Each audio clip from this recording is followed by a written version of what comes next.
So first off, I'll thank all of the fine folks at Cloudy Nights, and special thanks to Anthony Wesley for helping with a large portion of this design. I'm doing it this way because what you're going to look at are two different pieces here. This triangular shaped piece here is actually the mirror cell, and you're looking with the tube going in this direction here, so the mirror would effectively be sitting on top of here with the reflective part facing up. And there's 3 collimation bolts on the outside here. I color-coded mine. They're red, green, and blue. Thought it was kind of cool.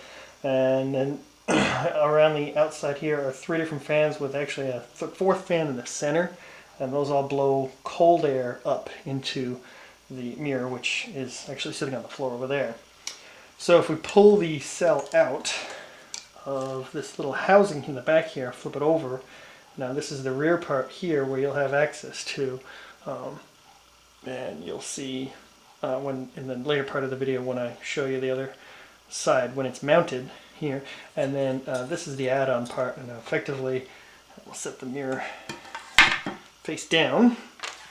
This is a piece of aluminum that was cut to a rough circular shape, and then a piece of Lexan plexiglass.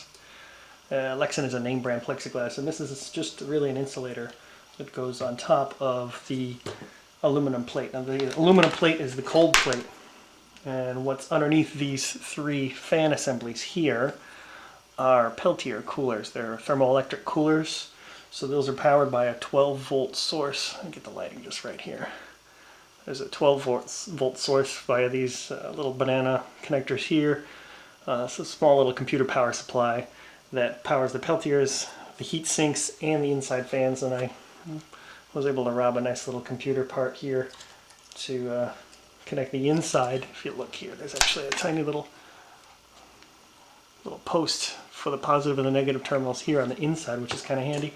So if this cell and the mirror were mounted in the tube assembly, I can connect up the inside fans with this little plug here, and then line up the cover, which essentially forms a nice little airtight seal around the tube with these little, these are just little rubber weather strippings that you would get. I got them in the hardware store. And then the bolts go over top of this, and really it kind of rides along with the cell into the tube. So I still have access to the collimation bolts on the outside because it's covered by washers. And in rough testing, it seems okay so far. I haven't done any real testing on it yet. So we'll see how this all comes together in the next video.